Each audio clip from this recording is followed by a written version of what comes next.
Lars Sullivan made his initial debut after having multiple anxiety attacks that prevented him from debuting earlier. And it just happens to be ironic that he made his debut the night after WrestleMania, attacking Kurt Angle of all people.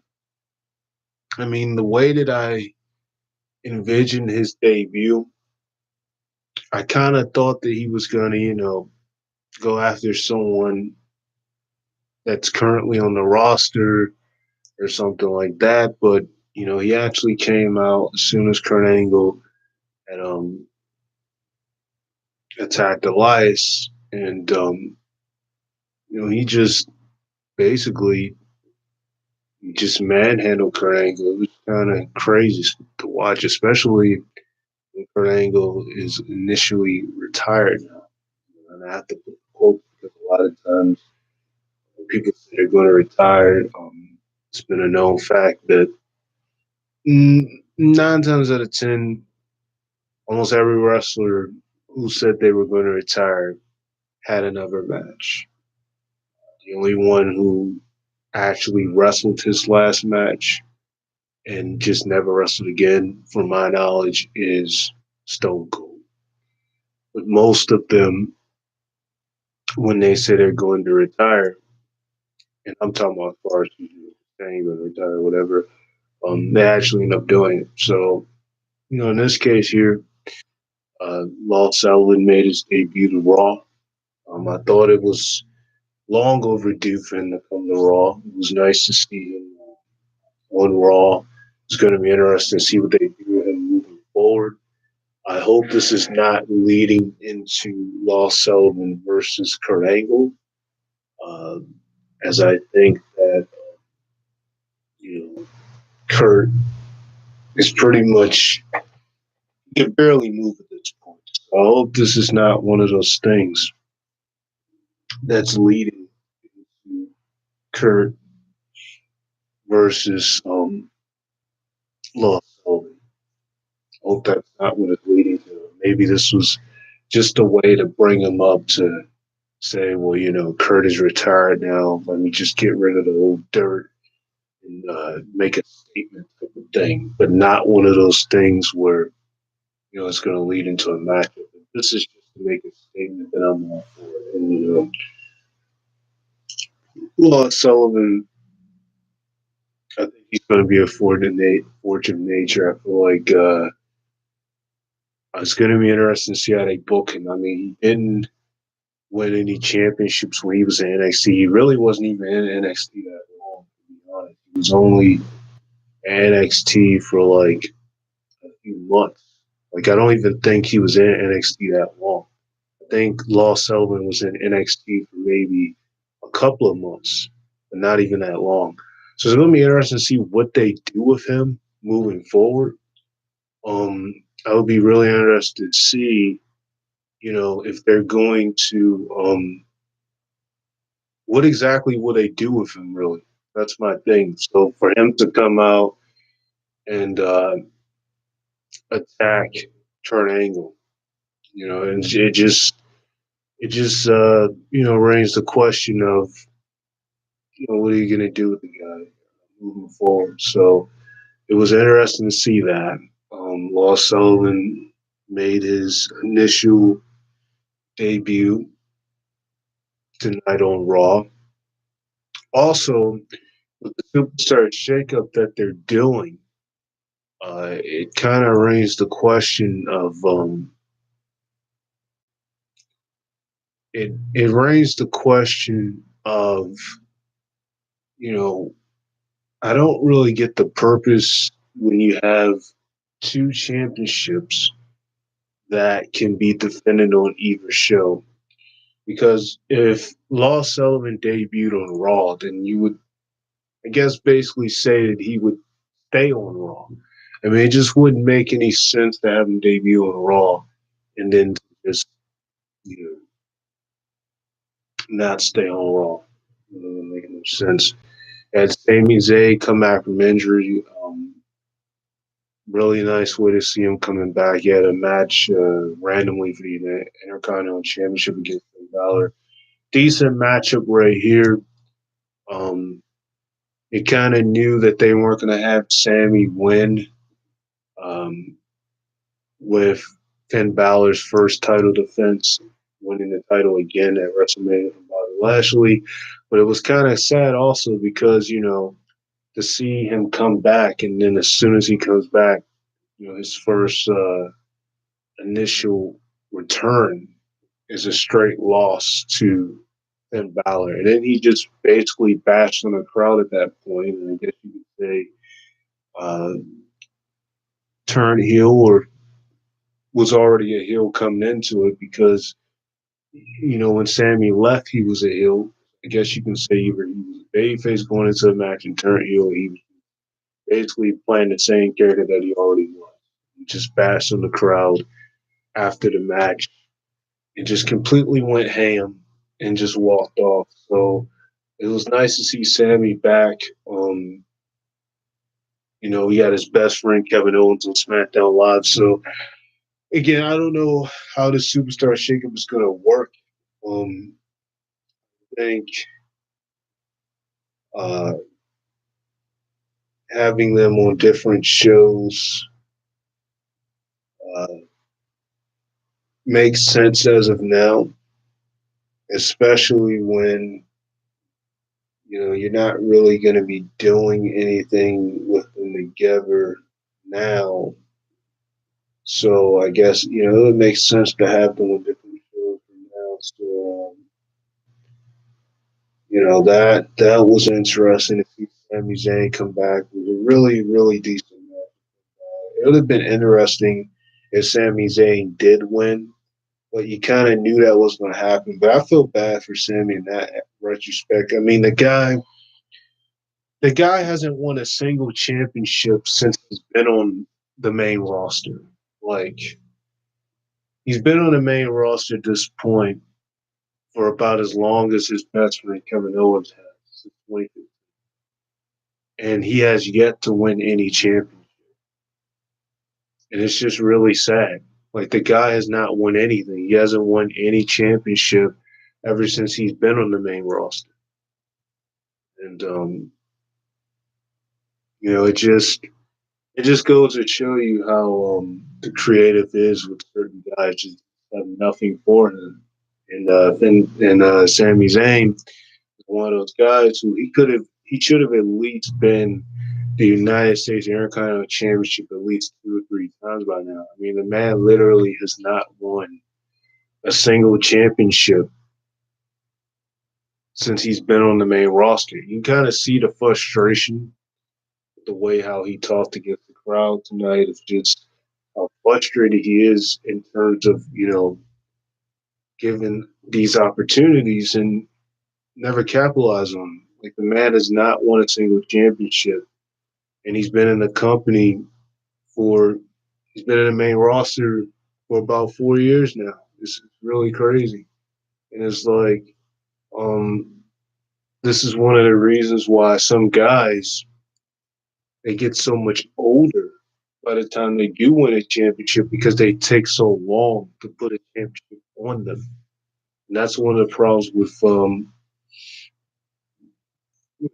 Sammy. By the time he does win a championship, he'll just be much older. So it's like um, to see him come back was really refreshing. Um, I think he was supposed to come back earlier because they were already showing vignettes for him, but you didn't actually know when he was coming back. And I guess the reason why they waited till after WrestleMania to do it was because they had nothing for him. And the only reason why Kevin Owens came back before he did was because they were going to put him in a match with Daniel Bryan at Fastlane. But for Sammy, obviously they had nothing for him, so they just wanted him to sit back and wait until after WrestleMania, I guess, to actually call him to come back. But he had already been cleared, but they just didn't have anything for him. And then the last thing that I saw tonight was that was a big return was the Undertaker. Um, the Undertaker did not appear at WrestleMania last night.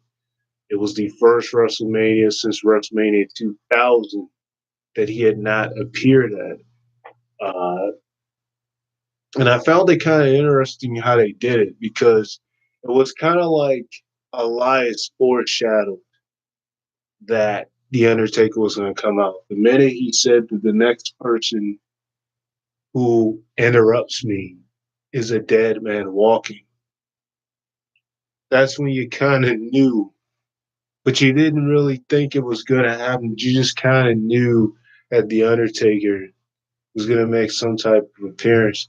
Now I don't know if the reason of why the Undertaker didn't show up last night has something to do with um, him attending the All In. Um, it was something that they were having around this time, but that's not even like now. He's something he was going to, but not necessarily now. That's I think that's next month for All Elite. Maybe that could have something to do with it, but it was kind of like I know some people probably say this is what should have happened at WrestleMania. Taker should have came out and attacked Elias, but instead he came out the night after WrestleMania. So it was quite interesting. Taker come out in the way he did. I do think though Taker uh, should be no way near in a wrestling capacity as it pertains to an actual match standpoint. I do think that his time for that has ran its course. The same way how Kurt Angle's time has ran its course. You can obviously see it. That's why he had WrestleMania's farewell match because it's ran its course. Same could be said with The Undertaker. I think his time has ran its course. Taker should have honestly retired when he actually made it look like he did. I mean,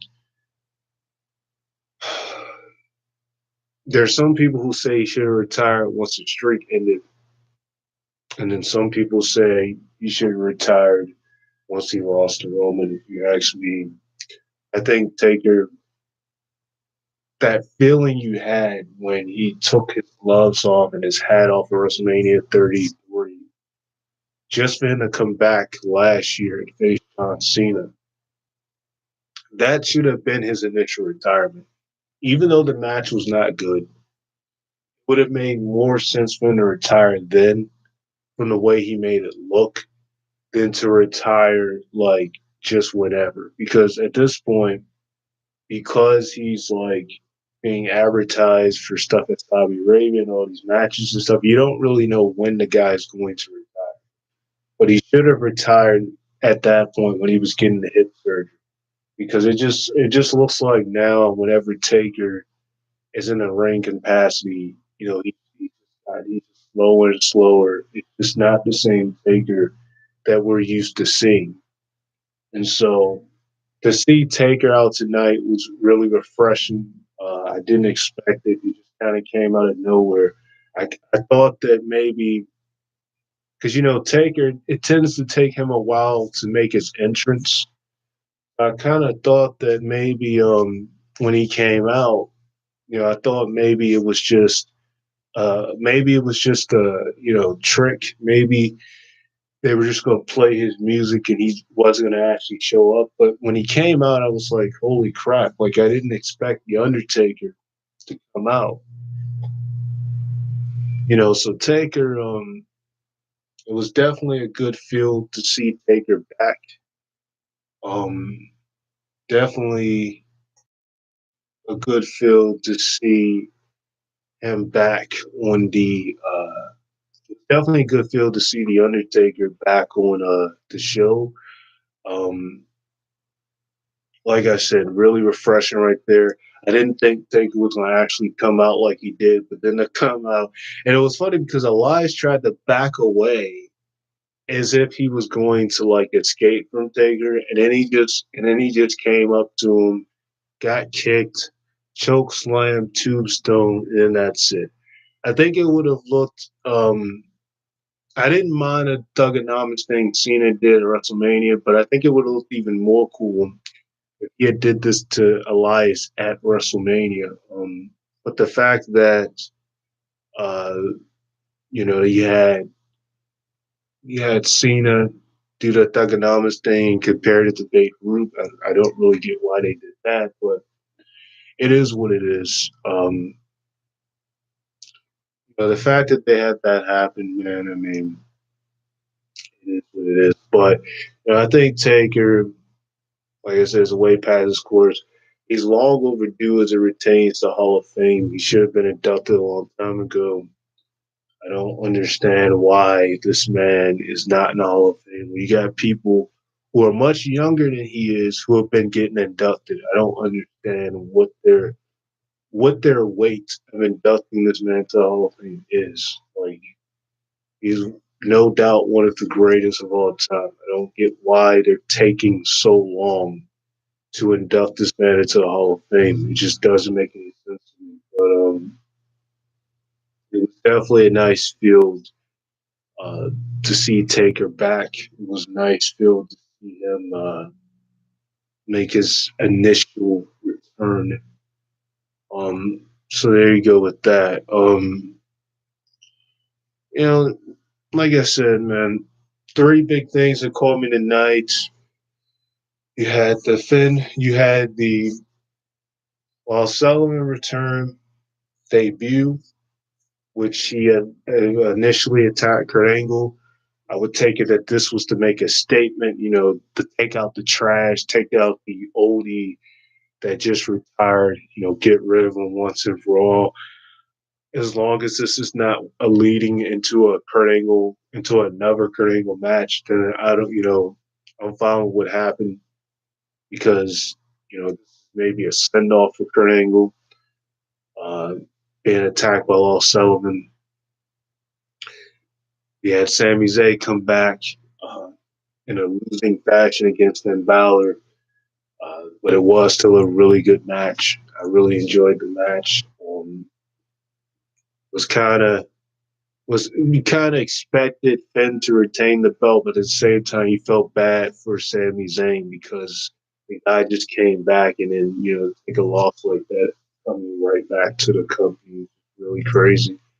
And a lot of people, I saw some comments out there that was talking about Bray Wyatt. I was kind of surprised there were no showing of Bray Wyatt unless he shows up on SmackDown Live. I was kind of surprised, I mean, I saw Luke Harper at the men's battle royal at the pre-show WrestleMania, but there were no signs of Bray Wyatt. So I'm still into question of what they're doing with him, why he hasn't been on the shows, why the creative thing is something with him. So it's gonna be interesting to see if he does end up showing up on SmackDown Live. I mean, for Raw, we seen one debut and one return. Uh, we saw one debut and two returns, but only one of those returns was from a full time wrestler. The other guy, Taker, is a part timer, of course, and he should have been retired at this point. But, it is what it is. So there you go with that. Taker, like I say, he should be retired at this point, but it is what it is. He's just going to, yeah. So there you go with that. So I'm gonna wrap this up. You know, tonight was a pretty. The Raw after WrestleMania was pretty. It was all right. I mean, you could tell that for the most part, they're building into new storylines. Uh, Nothing doesn't really seem like it's continuing. You had the Lacey Evans thing where she finally looks like she's doing something for a change. Uh, with her going against with her attacking Becky Lynch and then Becky Lynch attacking her. So since she come to the main roster, all she do is walk around not do anything. She only wrestled one time. It was at the Royal Rumble. Since then, all she's been doing is just coming out, interrupting matches, and leaving. But finally, it looks like they're doing something with Lacey Evans. I don't know why it took them. after WrestleMania to decide to do that, but they should have been had something planned for her. And it looks like the direction they're going to go with that is Lacey Evans and Becky Lynch. I'm just glad that she's finally doing something for a change. It was killing me to just keep constantly seeing her come out, walk around, and then not really do anything. It was just pointless to me. I didn't get the initial purpose with that. So Lacey Evans, she's finally doing something. Thank God. Um, it was really triggering to watch for her to not really actually do something. Lacey Evans is finally doing something. Um, Lars Sullivan looks like he's going to be a legitimate threat. Kurt Hawkins and Zack Ryder actually seem as if they're going to defend are going to be tag team champions for quite some time as they retain the titles against the Revival. Um, Ricochet and Aleister Black beat Chad Gable and Bobby Roode, and it looked as if they were turning heel. Bobby Roode and Chad Gable. They said they would win in any sort of way or fashion, any way necessary. And after they lost, Bobby Roode immediately attacked Ricochet. So, I sense uh, some heel tension here with this team right here, or just frustration that you got a team like Alice Black and Ricochet who have been constantly given these title opportunities, and they haven't capitalized on any of them. And then you got this team who were the former tag team champions before losing the titles to Raw, and they just kind of lost in the shelf ever since. So you had that happen. You had Alexa Bliss, who didn't even wrestle at all WrestleMania, have a match with Bailey. I'm not really sure why they didn't give her a match at WrestleMania uh, when there was nothing actually wrong with her, and just putting her in a hold for WrestleMania. I don't really know what the point of that was, but it was what it was. Alexa Bliss won the match, pretty decent right there. Um, so I think the overall of the night of WrestleMania for Raw was pretty decent. Um, I think the only things for me that were like the best moments, you had the Sami Zayn return, take a return, and you know, and I like the Kobe and Seth Rollins stuff, even though I kind of figured at the end there were going to be some type of interference. Like it wouldn't have made sense to unify the titles, especially when they had already advertised for Kobe to have a celebration on SmackDown Live. So why would they unify the titles if they were already advertising that? So I kind of knew something was going to happen. Plus, it would have made absolutely no sense in terms of shows. You already have the women who's switching both shows. So if there was a unification, that just means that someone would have been going on both shows defending the title. It's just no purpose of that if you're going to have uh, unification. So I think majority of the show is pretty good. Um, and it's going to be interesting to see what they do from here. So I'm going to wrap it up. All right, so Flex sign up. Peace out. Boys.